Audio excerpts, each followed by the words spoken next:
মাশায়েখ আইম্মা পরিষদ লক্ষ্মীপুর জেলা শাখা কর্তৃক আয়োজিত আজকে শান-ই রিসালাত সম্মেলনের সম্মানিত সভাপতি, জাতির শ্রেষ্ঠ সন্তান, শেরে তাজ, শ্রদ্ধাভাজন ওলামায়ে কেরাম, সর্বস্তরের ইসলাম প্রিয় দেশপ্রেমিক ভাইয়ের আমার, শান-ই রিসালাত, মান-ই রিসালাত, রিসালাতের শান কি, মান কি, নবীগণ দুনিয়াতে কেন আসছেন, আমার নবী আলাইহিস সালাতু ওয়াস সালামকে আল্লাহ পাক কেন প্রেরণ করেছেন। আল্লাহ পাক এই আয়াতের মধ্যে ফরমান, জনাব মুহাম্মদ রাসূলুল্লাহ সাল্লাল্লাহু আলাইহি ওয়াসাল্লামকে গোটা দুনিয়ার জন্য, গোটা আলমের জন্য, গোটা মাখলুকাতের জন্য রহমত হিসাবে প্রেরণ করেছেন। তিনি গোটা মাখলুকাতের জন্য রহমত, তিনি গোটা দুনিয়ার জন্য রহমত, গোটা মানুষের জন্য রহমত। মুসলমানদেরকে, মুসলমান শুধু নিজেদের জন্যই দুনিয়াতে আসেন নাই, উখরিজাত লিন্নাস, নবীর উম্মাদকে পাঠানো হয়েছে গোটা মানুষের কল্যাণের জন্য, উখরিজাত লিন্নাস। জনাব মুহাম্মদ রাসূলুল্লাহ সাল্লাল্লাহু আলাইহি ওয়াসাল্লাম এমন এক সমাজ উপহার দিয়েছিলেন যে সমাজের মধ্যে সবাই নিরাপদ ছিল, শুধু মানুষ না। আপনারা জানেন ওমর বিন আব্দুল আজিজ রহমতুল্লাহ আলাইহি যখন ইন্তেকাল করেছিলেন, সেই সময় টেলিফোন, টেলিক্স, ফ্যাক্স ছিল না। গ্রাম্য এক কৃষক বলতেছিলেন, ওমর বিন আব্দুল আজিজ দুনিয়াতে নেই। কলি বুঝলা কিভাবে? বলে ওই যে দেখো একটা হিংস্র প্রাণী, নেকড়েবাগ, নিরীহ বকরির উপর আক্রমণ করতেছে।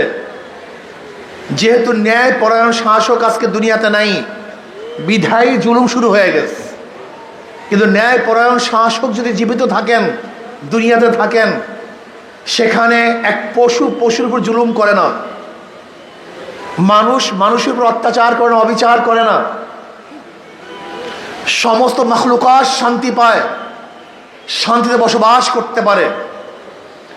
নবী আলাইহিস সালাতু ওয়াস সালাম বলেছেন, আমি অচিরেই এমন একটা সমাজ উপহার দেব, মদিনার থেকে হাজরামাউত পর্যন্ত, মক্কা পর্যন্ত, বিভিন্ন দূরে একজন সুন্দরী, সুশ্রী, আকর্ষণীয় যুবতী মেয়ে একা একা হাঁটবে, ইফটিজিংয়ের শিকার হবে না, লুণ্ঠিত হবে না, ধর্ষিতা হবে না।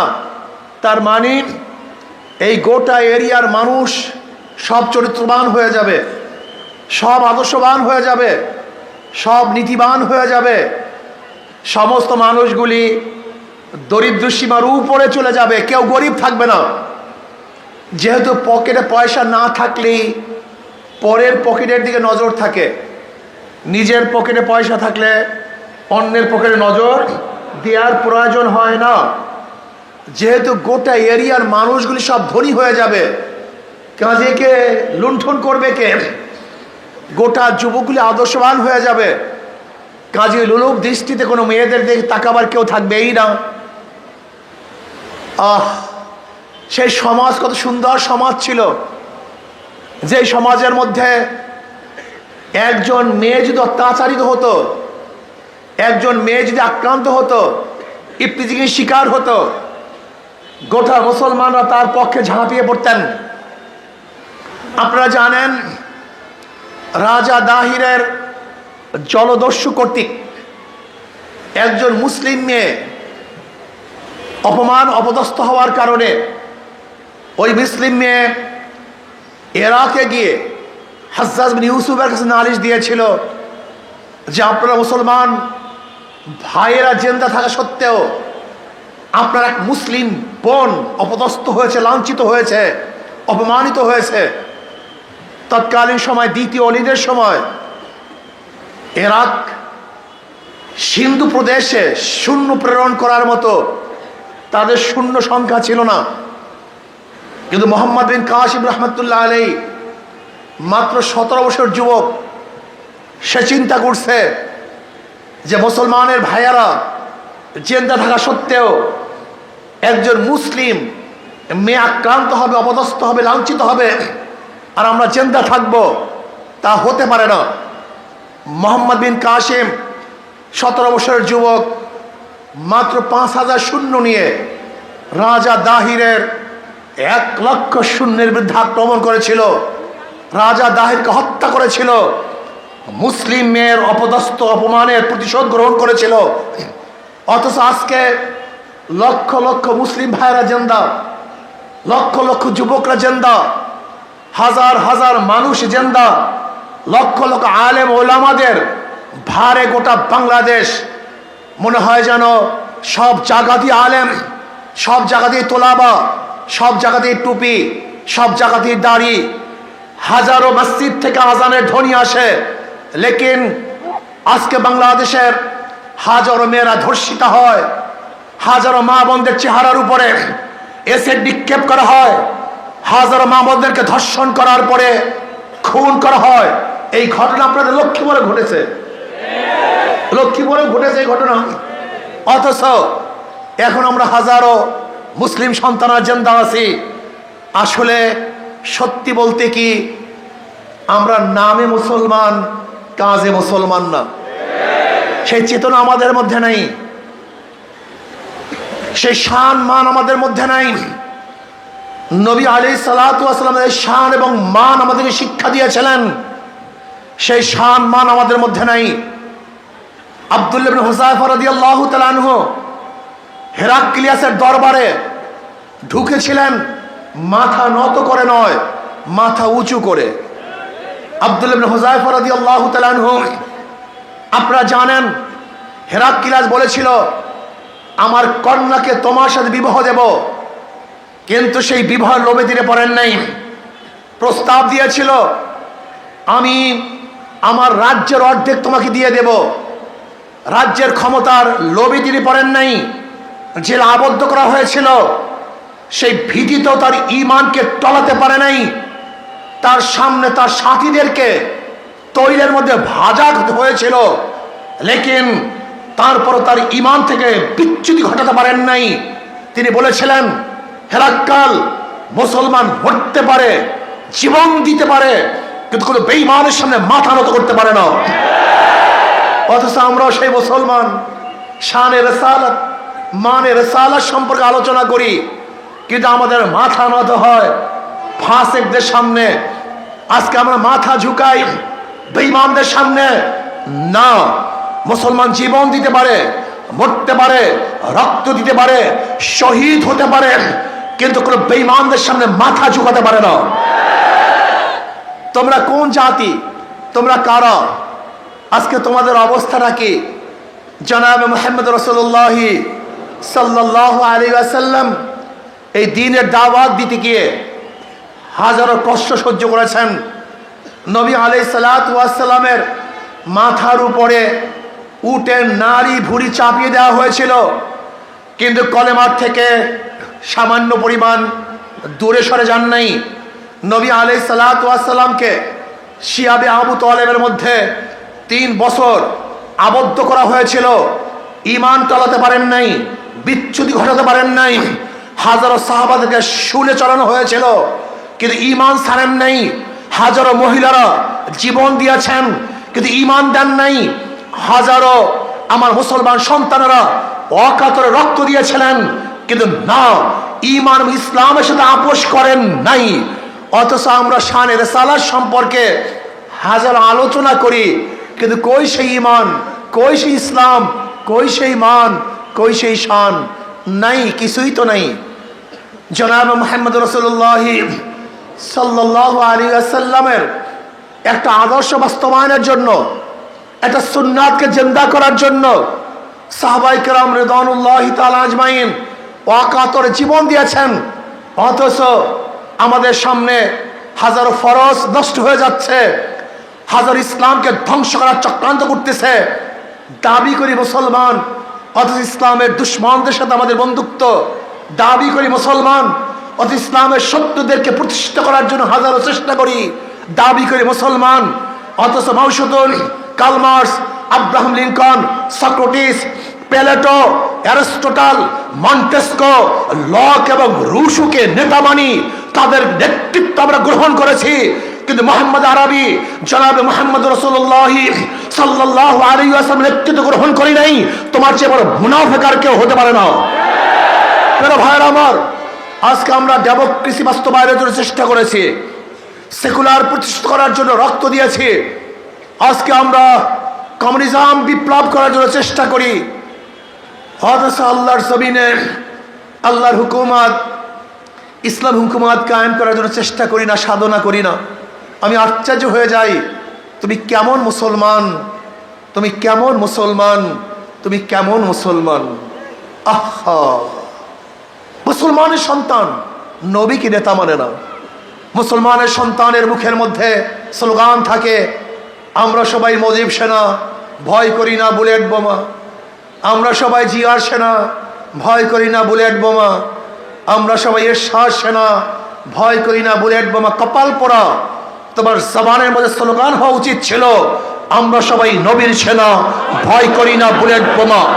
আমরা সবাই রসুল সেনা, ভয় করি না বুলেট বোমা। আমার নেতা তোমার নেতা বিশ্ব নবী মুস্তাফা। এই স্লোগান হওয়া উচিত ছিল, কিন্তু স্লোগান আমাদের মধ্যে নাই।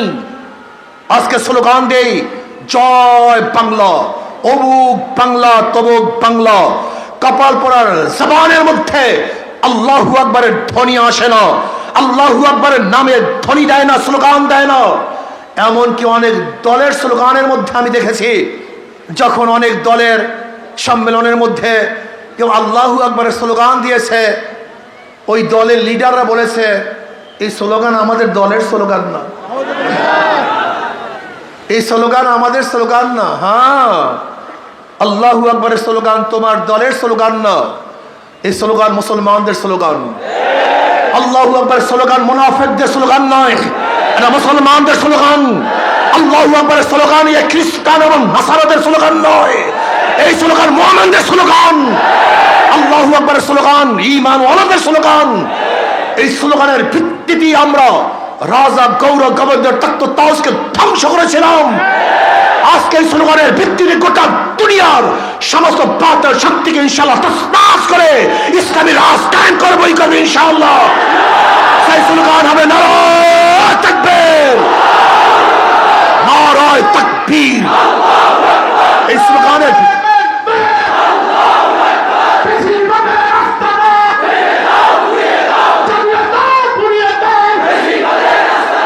আজকের থেকে স্লোগান হবে, আমরা সবাই নবীর সেনা, ভয় করি না বুলেট বোমা।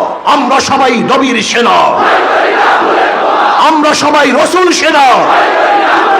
এই স্লোগান দিয়ে প্রকম্পিত করতে হবে, গোটা দুনিয়াকে জানিয়ে দিতে হবে এই সেনারা কার্ল মার্কসের সেনা নয়, মাওসেতুংয়ের সেনা নয়, আব্রাহাম লিঙ্কনের সৈনিকেরা নয়, এরা শেখ সাহেবের সৈনিক নয়, জিয়াউরের সৈনিক নয়, এরশাদের সৈনিক নয়, জনাবে মুহাম্মদের সৈনিকেরা। এরা আল্লাহর নবীর নেতৃত্ব ব্যতীত অন্য কারো নেতৃত্ব মানতে পারেন না, মানবেন না ইনশাআল্লাহ। কি রাজি আছেন ইনশাআল্লাহ? মনে রাখতে হবে, মুসলমানদের আঘাত পিঠে লাগে না, মুসলমানদের আঘাত কোথায় লাগে? মুসলমান সামনে মার্চ করতে পারে, ব্যাক করতে পারে না। তু শাহিন है परवाज है काम तेरा, तेरे सामने आसमां और भी है। কবি ইকবাল বলেছিলেন, শাহিন বাজ পাখি বলা হয়। বাজ পাখির নাম কি? শাহিন। বাজ পাখি উঠতে থাকে, তার জন্য কোনো সীমানা নির্ধারিত নাই যে এটা নোয়াখালীর সীমানা, এটা লক্ষ্মীপুরের সীমানা, এটা বাংলাদেশের সীমানা, এটা ভারতের সীমানা না। বাজ পাখির সামনে কোনো সীমানা নির্ধারিত নাই। তার চক্ষু যত দূরে যাবে সেইটাই তার গন্তব্যস্থান। মুসলমানদের কোনো নির্ধারিত সীমানা নাই। কিসের বাংলাদেশ, কিসের ভারত, কিসের মিয়ানমার, কিসের অমুক, কিসের তমুক। গোটা দুনিয়া হলো আল্লাহর, আর গোটা দুনিয়াতে শাসন করে মুসলমান, তার প্রতিনিধিরা। ইন্নী জাইলুন ফিল আরদি খলিফা, আমরা আল্লাহর তরফ থেকে খলিফা প্রেরিত হয়েছি। গোটা দুনিয়ার মালিককে কুলিল্লাহুম্মা মালিকাল মুলক, সমস্ত দুনিয়ার মালিক আমার আল্লাহ। কাজী তার খলিফারাই গোটা দুনিয়া নেতৃত্ব প্রদান করবেন। গোটা দুনিয়া শাসক আল্লাহর খলিফারাই হবেন। কাজে আমাদের জন্য কিসের সীমানা, কিসের বর্ডার? এই বর্ডার আমরা বুঝি না। আমরা বুঝি গোটা দুনিয়ার মধ্যে যেখানে জায়গা আছে সেখানে ইসলামের হুকুমাত কায়েম হয়ে যাবে ইনশাআল্লাহ। যেখানেই যাওয়া যায় সেই ইসলামের হুকুমাত কায়েম হয়ে যাবে। দস্ত দস্তাই দরিয়া বি নেহি সোরে हमने, दस्त दस्ताए दरिया भी नहीं सोरे हमने, बाहरे जुल्मत में दौरा दे घोरा हमने। আমাদের জন্য কোনো চাটিয়াল ময়দান নেই। মুসলমান তো সাগরের মধ্যেও ঘোড়া পদার্পণ করেছে। মুসলমান তো উত্তাল তরঙ্গকে বিজয় করে হুকুমাত কায়েম করেছে। মুসলমান পাহাড় পর্বতকে বিজয় করেছে। মুসলমান এমন এক জাতি, যে মুসলমান জাতি যেখানে গিয়েছে সেখানে মানুষ মাখলুকাত শান্তি পেয়েছে। আমি বিশ্বাস করি আজকেও যদি বাংলাদেশ ইসলাম হুকুমাত কায়েম হয়, বাংলাদেশের মানুষ শান্তি পাবে, মুক্তি পাবে। জীবনভর আপনারা বিভিন্ন মত এবং পথ, বিভিন্ন নীতি ও আদর্শ বাস্তবায়নের জন্য চেষ্টা করেছেন। এবার আসুন না সবাই সম্মিলিতভাবে আল্লাহর জমিন, আল্লাহর হুকুমত, শানে রসালত, নবী আলাইহিস সালাতু ওয়াস সালাম যে দাওয়াত, যে আদর্শ, যে নীতি নিয়ে এসেছেন সেই অনুযায়ী দেশটাকে পরিচালিত করি। যদি আপনি ইসলাম অনুযায়ী দেশকে পরিচালনা করেন, আমি খোদার কসম করে বলতে পারি এদেশের মানুষ মুক্তি পাবে, শান্তি পাবে, সাম্য মানবিক মর্যাদা, সামাজিক ন্যায় বিচার প্রতিষ্ঠিত হবে। যেখানে থাকবে না ধর্ষণ, যেখানে থাকবে না জুলুম, যেখানে থাকবে না অত্যাচার, যেখানে থাকবে না অবিচার, প্রত্যেকটা গরিব তার অধিকার ফিরে পাবে। যেখানে শ্রমিকরা তাদের অধিকার বাস্তবায়ন করতে পারবে, যেখানে পুরুষরা অধিকার পাবে, যেখানে মহিলারা অধিকার পাবে, যেখানে জেলে তাঁতি কামার মজদুর ঋষি প্রত্যেকটা মানুষের অধিকার প্রতিষ্ঠিত হবে। যেখানে যারা গরিব সন্তান অথচ মেধাবী, টাকার অভাবে উচ্চশিক্ষা শিক্ষিত হতে পারছে না, ইসলাম হুকুমাত কায়েম হলে সরকার দায়িত্ব নিয়ে তাদেরকে উচ্চশিক্ষা শিক্ষিত করবে। যে সমস্ত বিধবারা খাদ্য পাচ্ছে না, সরকার তাদের মুখে খাদ্য তোলার ব্যবস্থা করবে। যে সমস্ত এতিমরা ঘুমাতে পারছে না, সরকার তাদের জন্য বাসস্থানের ব্যবস্থা করবে। যে সমস্ত গরিবরা চিকিৎসার অভাবে ধুকে ধুকে মরছে, সরকার খুঁজে খুঁজে সেই গরিবদেরকে বের করে চিকিৎসার ব্যবস্থা করবে। দেখবে কে খোলা আকাশের এসে ঘুমাতে অবস্থা আছে, সরকার তাদেরকে খুঁজে আশ্রয় ব্যবস্থা করবে। জমিহীনদেরকে ভূমির ব্যবস্থা করবে। যারা ক্ষুধার্ত তাদের খাদ্যের ব্যবস্থা করবে। যারা বস্ত্রহীন সরকার তাদেরকে বস্ত্রের ব্যবস্থা করবে। যারা শিক্ষিত হতে পারছে না, সরকার তাদেরকে উচ্চশিক্ষায় শিক্ষিত করার ব্যবস্থা করবে। কত সুন্দর এক রাজ, যেখানে ইনসাফ কায়েম হবে, যেখানে ইনসাফ কায়েম হবে। নবী আলাইহিস সালাতু ওয়াস সালাম বলেছেন, আমার মেয়ে ফাতেমা যদি চুরি করে আমি তার হাত কেটে দেব। যেখানে ইনসাফ কায়েম করবে, আদালত প্রতিষ্ঠিত হবে, যেখানে অপরাধীকে বিচার করা হবে, আর যে অপরাধ করে নাই তার বিচার করা হবে না। অথচ আমরা কি দেখেছি, আজকে বিচারকের অবস্থায় এই, যদি দল করো হাজার খুন মাপ, আর যদি দল না করো তোমাকে জেলখানায় ধুকে ধুকে মরতে হবে, তোমাকে ফাঁসিতে ঝুলতে হবে। এই বিচার আমরা চাই না। আমরা বিচার এরকম প্রতিষ্ঠিত করব যেখানে অপরাধী শাস্তি ভোগ করবে, আর যে অপরাধী না সে আমার যত বড় শত্রু হোক না কেন সে রাস্তায় বুক ফুলিয়ে হাঁটতে থাকবে। যেখানে থাকবে স্বজন প্রীতি, যোগ্যতা অনুযায়ী চাকরি হবে, বৈষম্য থাকবে না। কি দল করে কি দল করে না, কি আমার আত্মীয় কি আমার স্বজন হবে না। যে যেখানে যোগ্য সেই যোগ্য ব্যক্তি সেখানে অধিষ্ঠ হবে। ইসলামী হুকুমাত কায়েম হলে কেউ খাবে কেউ খাবে না তা হবে না, কেউ পরিধান করবে কেউ পরিধান করবে না তা হবে না, কেউ হাসবে আর কেউ কাঁদবে না। ইসলামী হুকুমাত হলে হাসবো, সবাই সমৃদ্ধভাবে হাসবো, কাঁদবো, সবাই সমৃদ্ধভাবে কাঁদবো, খাবো, সবাই সমৃদ্ধভাবে খাবো, আনন্দ ফুর্তি করব, সবাই সমৃদ্ধভাবে আনন্দ ফুর্তি করব। প্রত্যেকের দুঃখে দুঃখিত হব, প্রত্যেকের সুখে সুখী হব। এর নাম ইসলাম হুকুমত, যেখানে সাম্যতা হবে, মানবিক মর্যাদা প্রতিষ্ঠিত হবে। আশরাফুল মাখলুকাত এই মানুষ, ঋষিও একজন মানুষ, কামারও একজন মানুষ, জেলেও একজন মানুষ, তাঁতিও একজন মানুষ, ন্যাংরা লুলা সে আশরাফুল মাখলুকাত। প্রত্যেকটা আশরাফুল মাখলুকাতকে সম্মানিত করা হবে না, মানুষ প্রিয় এই আশরাফুল মাখলুকাতকে কুকুরের মতো বিচার করা হবে না, বরং তাদের সাথে ইজ্জত এবং সম্মানের সাথে আচার করা হবে, ব্যবহার করা হবে, এদেরকে সম্মান করা হবে। যেখানে থাকবে মানবিক মর্যাদা, সামাজিক ন্যায় বিচার প্রতিষ্ঠিত হবে। ইসলাম হুকুমত হলে লক্ষ লক্ষ কোটি কোটি টাকা বিদেশে পাচার হবে না। মাত্র 4 পরিবার 2 লক্ষ কোটি টাকা আত্মসাৎ করতে পারবে না। ইসলাম হুকুমত হলে ফ্যাসিস্ট হাসিনার পিয়ন আর 400 কোটি টাকার মালিক হতে পারবে না। ইসলাম হুকুমত হলে মাত্র ফরিদপুরের এক ছাত্রলীগের সভাপতি 2000 কোটি টাকা বিদেশে পাচার করতে পারবে না। কোনো চুরি নাই, ডাকাতি নাই, জুলুম নাই, অত্যাচার নাই। ইসলাম হুকুমত হলে ঘুষ বাণিজ্য বন্ধ হয়ে যাবে, দুর্নীতি বাংলাদেশ থেকে বিদায় হয়ে যাবে, প্রত্যেকটা মানুষ শান্তিতে বসবাস করতে পারবে। আপনি জানেনই না ইসলাম হুকুমত হলে কি হবে। আমি বিশ্বাস করি ইসলামী অর্থনীতি অ্যাপ্লাই হলে আগামী 5-10 বছরের মধ্যে বাংলাদেশের প্রত্যেকটা গরিব দরিদ্র সীমার উপরে চলে যাবে।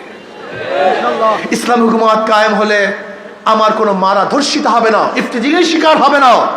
ইসলাম হুকুমত হলে প্রত্যেকটা মহিলার ন্যায্য অধিকার প্রতিষ্ঠিত করা হবে। আমার মারা বড় বড় ব্যবসায়ী হয়ে যাবে। আম্মাজান খাদিজা কুবরা রাদিয়াল্লাহু তাআলার মতো ব্যবসায়ী হয়ে যাবে। আম্মাজান আয়েশার মতো বড় বড় শিক্ষিতা হয়ে যাবে। আমার মা বোনেরা তারা ব্যবসা করবে, তারা শিক্ষিত হবে, তারা ন্যায্য অধিকার পাবে।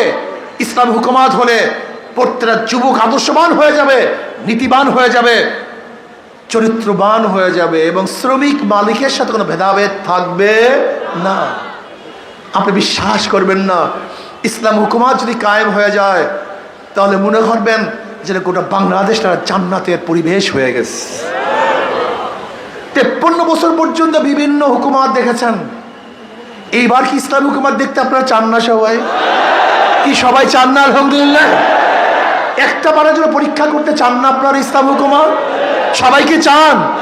কারা কাছে আল্লাহু আকবার হাত নামাই আলহামদুলিল্লাহ।